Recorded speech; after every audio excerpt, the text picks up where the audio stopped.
America चाहता है कि इस तरह का गन कल्चर और ना वहां पर पैदा हो और ना बढ़े, और जो हालात आज पैदा हुए हैं वैसे या उससे खराब हालात वहां पैदा ना हो। तो नकेल कसने की जरूरत तो है, एक स्ट्रिक्ट कदम उठाने की जरूरत तो है।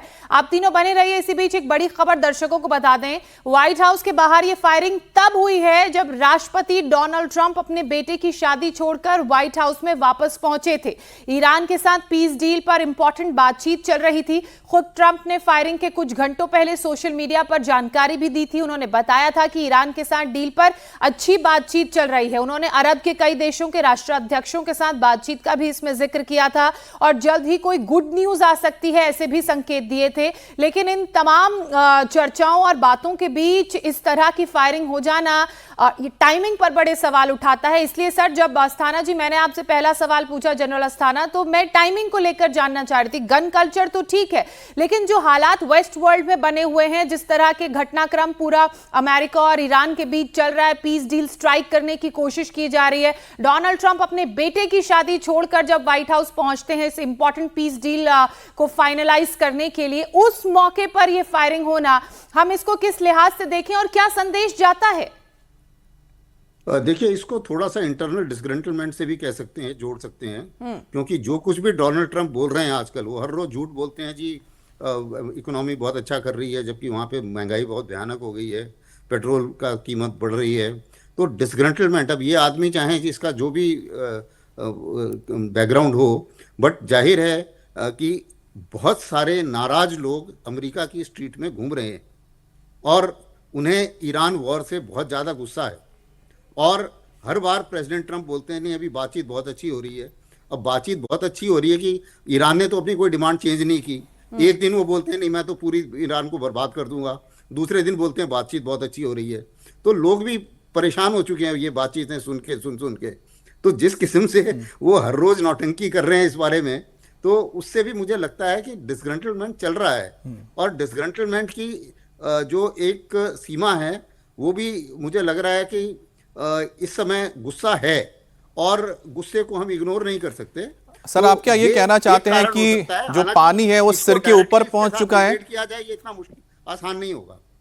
मुझे लग रहा है साहब आप यही कहना चाह रहे हैं कि जो पानी है शायद वो कहते हैं ना कि सिर के ऊपर निकल गया है, और जो लोग असंतुष्ट हैं डोनाल्ड ट्रंप के तमाम इन कदमों से या उनके फैसलों से, शायद उसका गुस्सा भी जाहिर करें। लेकिन कहीं ना कहीं इसके कुछ और भी अलग अलग मायने हो सकते हैं, कुछ और भी इसके आयाम हो सकते हैं, उस पर ही बात करेंगे। क्योंकि एक महीने के अंदर ये दूसरी घटना है जब ट्रंप कहीं मौजूद हो और उनके आसपास फायरिंग हुई हो। 26 अप्रैल को कॉरेस्पॉन्डेंस डिनर के दौरान भी फायरिंग हुई थी और उस प्रोग्राम में ट्रंप के साथ उनकी पत्नी थी, पूरा मंत्रिमंडल मौजूद था। और ठीक उससे पहले 2024 में चुनाव प्रचार के दौरान भी एक शूटर ने उनको गोली मारी थी, लेकिन बाल बाल वो बचे थे, बिल्कुल उनके कान को छूते हुए वो गोली निकल गई थी और ठीक उसके बाद ही वो राष्ट्रपति चुनाव जीत भी गए थे। लेकिन इस वक्त के जो हालात हैं ये तो कुछ अलग ही नजर आ रहे हैं, क्योंकि जरूर ये बात है कि डोनाल्ड ट्रंप के कई सारे फैसलों को लेकर और उनके बहुत सारी नीतियों को लेकर लोगों के अंदर गुस्सा है, खासतौर पे जो डेमोक्रेट्स हैं। और जिस तरह से उन्होंने कर्व किया है, आप कह सकते हैं कि जो लोग बाहर से आते हैं, यानी कि जो अप्रवासी हैं, उनके खिलाफ उन्होंने बहुत बड़ा अभियान भी चलाया था, लोगों को वापस भी भेजा था, डिपोर्टेशन भी किया था। लेकिन जनरल सिवास, अगर हम इसको अंदरूनी तौर पर देखें कि कहीं ना कहीं लोगों के अंदर असंतुष्टि है, लेकिन फिर भी राष्ट्रपति है, क्या उनकी जो वहां पर खुफिया तंत्र है इतना लचीला हो सकता है? इतना लचीला हम तो सोच ही नहीं सकते। उनको तो पता ही होगा ना इंटरनली क्या चल रहा है। हाँ, अमित तो आपने ठीक बताया। और यही नहीं, जो होटल हिल्टन में हुआ उसमें तो इसमें कोई शक नहीं कि एक बहुत बड़ी सिक्योरिटी लैप्स था। मगर ये सच्चाई है कि इंटरनल डिसेंट बहुत ज्यादा चला हुआ है अमेरिका में। एक तो इस लड़ाई को देख के जो अप्रूवल रेटिंग है, अगर आप देखें डोनाल्ड ट्रंप की बहुत गिर गई है, और इसके मिड टर्म इलेक्शन भी है नवंबर में, तो उनको भी चिंता विषय है। और अगर आप देखें इनके जो पेट्रोल और डीजल के, जिसको गैस बोलते हैं अमेरिका में, उसके रेट कम से कम 40 से 50% बढ़ गए हैं। इकोनॉमी इनकी डिगमगा रही है, इन्फ्लेशन बढ़ रही है, अनएम्प्लॉयमेंट हो रही है। तो ये इलीगल माइग्रेट जो है उनके अंदर भी बहुत डिसकंटेंटमेंट है, तो ये भी हो सकता है। और मुझे लगता है कि डोनाल्ड ट्रंप जिस प्रकार से स्टेटमेंट चेंज करते हैं, कभी कुछ बोलते हैं कभी कुछ बोलते हैं, इसके बारे में भी कोई कुछ नहीं कह सकता कि असली सिचुएशन आज की तारीख में अमेरिका में क्या है।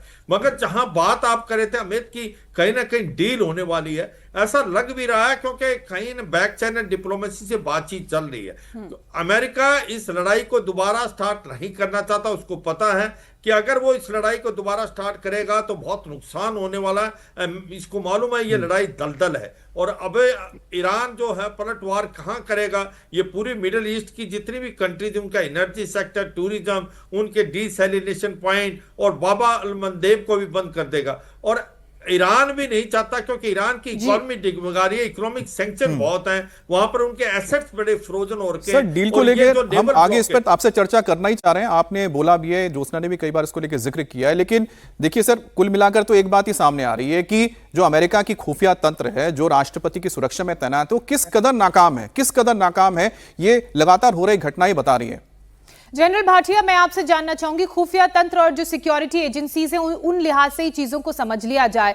चलिए माना कि ये वाला हमला कंपाउंड के अंदर नहीं, बहुत पीछे हुआ, लेकिन इस तरह के कई हमले डोनाल्ड ट्रंप पर वक्त वक्त पर हुए हैं, जो ये दर्शाते हैं कि सिक्योरिटी लैप्स कई मौकों पर देखने को मिला है। भले ही देश के अंदर उनको लेकर नाराजगी क्यों ना हो, अप्रूवल रेटिंग लो क्यों ना हो, लेकिन एक देश के राष्ट्राध्यक्ष हैं, उन पर इस तरह का हमला पूरे उनके सिक्योरिटी सिस्टम पर सवाल खड़े करता है, उनकी इंटेलिजेंस पर सवाल खड़े करता है। थैंक यू, बट ये लोन वुल्फ अटैक समझे। कोई अगर प्रेसिडेंट को मारना चाहता है तो एक रिवॉल्वर लेके नहीं आता, वो पूरा लैस होके आता है, उसकी रेकी होती है, उसकी प्लानिंग होती है, उसके पास और साथी होते हैं, और पूरा एक डिटेल्ड प्लानिंग होती है, और पहले अर्ली वार्निंग कुछ इस तरह की आनी चाहिए। इसको हमको उस तरह से कॉन्स्पिरेसी थ्योरी या फॉल्स फ्लैग थ्योरी या इस तरह का कोई साजिश हो क्योंकि वो ईरान और इराक से बात हो रही है, वैसा नहीं समझना चाहिए। ये एक disgruntled, mentally unstable, may be unemployed youth था, जो अपने आप को हेलुसिनेट करके ऐसा समझता था कि वो खुद भगवान है, और वो ट्रंप की क्योंकि पॉपुलैरिटी रेटिंग कम है, वो उस पर फायरिंग करना चाहता था, लेकिन बहुत दूर था। तो ये इस तरह का सिक्योरिटी लैप्स नहीं है। आपने देखा हिस्ट्री में कितने प्रेसिडेंट्स जो हैं उन पे इस तरह के जानलेवा हमले हुए हैं, और ये जानलेवा हमले ट्रंप साहब के ऊपर कुछ ज्यादा हुए हैं। जनरल भाटिया, एक बात और बताइए, इसके ये जो हमला हुआ है, इस हमले को हम कैसे देखें? क्या ये किसी तरह से एक मैसेजिंग की कोशिश है? अगर एक प्री प्लान्ड अटैक नहीं है तो एक मैसेजिंग की कोशिश है क्या ये? बिल्कुल, ये मैसेजिंग भी नहीं है, ये फ्रस्ट्रेशन है, ये डिसग्रंटलमेंट है, ये एंगर है, और ये पब्लिक का एंगर है, ये जनता का एंगर है, जो कि सिवाज सर ने और अस्थाना सर ने पहले बताया। क्योंकि ये जो एंगर है ये बढ़ता जा रहा है, पॉपुलैरिटी कम होती जा रही है, क्योंकि उनकी इमिग्रेशन पॉलिसी हो, चाहे वो इन्फ्लेशन हो, चाहे वो जिस तरह की अनएम्प्लॉयमेंट बढ़ रही हो, तो ये फ्रस्ट्रेशन जो है आगे निकल के आ रहा है। और रिपब्लिकन और डेमोक्रेट, इनमें तो वो जो है वो एक तरह का जो जंग है। चलिए, अच्छा हुआ सर आपने डेमोक्रेट्स का भी जिक्र कर ही दिया है, आने वाले क्योंकि अस्थाना सर ने तो उसका जिक्र किया ही था कि क्योंकि मिड टर्म इलेक्शंस आने ही वाले हैं, क्या उससे पहले कुछ ऐसे, आप देखिए अस्थाना सर, अब आप तो कॉन्स्पिरेसी थ्योरी को लेकर लगातार लिखते भी रहते हैं, तो मैं इसमें थोड़ा सा जोड़ ही देता हूं। अब देखिए, पहले खबर आती है कि इवांका ट्रंप को मारने के लिए कहीं ना कहीं एक व्यक्ति पहुंचा जिसका रिश्ता ईरान के IRGC से था, उसको पकड़ लिया गया, उसके पास नक्शा मिला। उसके बाद डोनाल्ड ट्रंप जब व्हाइट हाउस में मौजूद है तो बाहर गोलीबारी हो रही है। तो आप इसको किस तरह से देख रहे हैं? अगर इसमें कॉन्स्पिरेसी थ्योरी हम ढूंढते हैं तो उसमें मुझे लगता है कुछ गलत नहीं है, आप इसको किस तरह से बताएंगे, किस तरह से जुड़ता है एक के बाद एक? टाइमिंग भी ऐसी है ना? ईरान कोशिश तो करेगा, क्योंकि अगर उनके इतने सारे कमांडर और उनका सुप्रीम कमांडर मारा गया है तो ऐसा कोई कारण नहीं बनता कि ईरान कोशिश ना करे। लेकिन कोशिश सक्सेसफुल होगी अमेरिका में, इसके ये क्वेश्चन मार्क है, क्योंकि अमेरिका की सिक्योरिटी काफ़ी अच्छी है, ऐसी बात नहीं है। इंसिडेंट ये होते रहते हैं, लेकिन इसमें कोई शक नहीं है कि सिक्योरिटी उनकी काफ़ी तगड़ी है। दूसरी चीज़ मैं एक और बताना चाहूँगा, और फॉल्स फ्लैग ऑपरेशन की मुझे इसलिए क्यों डाउट होता है, क्योंकि पिछली बार भी जब उनकी रेटिंग जब गड़बड़ हो रही थी तो उससे उन्होंने फाइट करके जो जुमला दिया, उसके बाद में वो इलेक्शन जीत गए। तो ये प्लेबुक वो दोबारा भी प्ले कर सकते हैं। तीसरी बात, एक और एंगल है जो हमने अभी तक बात नहीं करी, वो एंगल है आजकल जो पहले होता था ना, मागा, मेक अमेरिका ग्रेट अगेन, ये जो सपोर्टर है उनके, वो उन सपोर्टरों में अभी कहानी कुछ शुरू हो गई है, MAC, मैक, यानी कि मेक अमेरिका क्रिश्चियन। अब क्यों मैं ये बोल रहा हूँ मेक अमेरिका क्रिश्चियन? देखिए, प्रेसिडेंट ट्रंप के खिलाफ एक नो किंग प्रोटेस्ट हुआ, एक ब्लैक लाइफ मैटर प्रोटेस्ट होते रहते हैं, ये आदमी भी मुझे ब्लैक ही नजर आ रहा है। प्रेसिडेंट ट्रंप ने अभी अनाउंस किया, पूरी दुनिया को बोल रहे हैं कि जी इमिग्रेशन को बाहर फेंको। अब बोल रहे हैं कि जी साउथ अफ्रीका के जितने वाइट क्रिश्चियन हैं उनको मैं ले लूंगा, उनको अगर तकलीफ है साउथ अफ्रीका में तो वो कृपा करके आ जाएं। तो अभी जैसा कि जितने भी मैं अमेरिकियों से बात करता हूं वो ये कह रहे हैं कि इनके जो क्लोज सपोर्टर्स हैं वो बहुत ज़्यादा अभी क्रिश्चियनिटी की तरफ जा रहे हैं कि भाई make America Christian again type ना, वाइट क्रिश्चियन डोमिनेशन होना चाहिए। अच्छा, तीसरी चीज जो सबसे इंपॉर्टेंट है, पूरी दुनिया का जो है इन्फ्लेशन हो रखा है, उनकी बुरी हालत है। प्रेसिडेंट ट्रंप की जो खुद की जो संपत्ति है वो 3 गुना बढ़ गई है 1.25 साल में। तो सबको ये आता है यार ये क्या मजाक है कि कभी अब ये एयरक्राफ्ट का गिफ्ट भी ले आते हैं, कभी बैटिंग भी के भी एलिगेशन लगे हुए हैं इनके ऊपर। उसके बाद में 2.5 बिलियन इनकी पहले थी जो वर्थ था वो 2.5 बिलियन अभी 7.5 बिलियन हो गया है और हमारी जान निकली हुई है।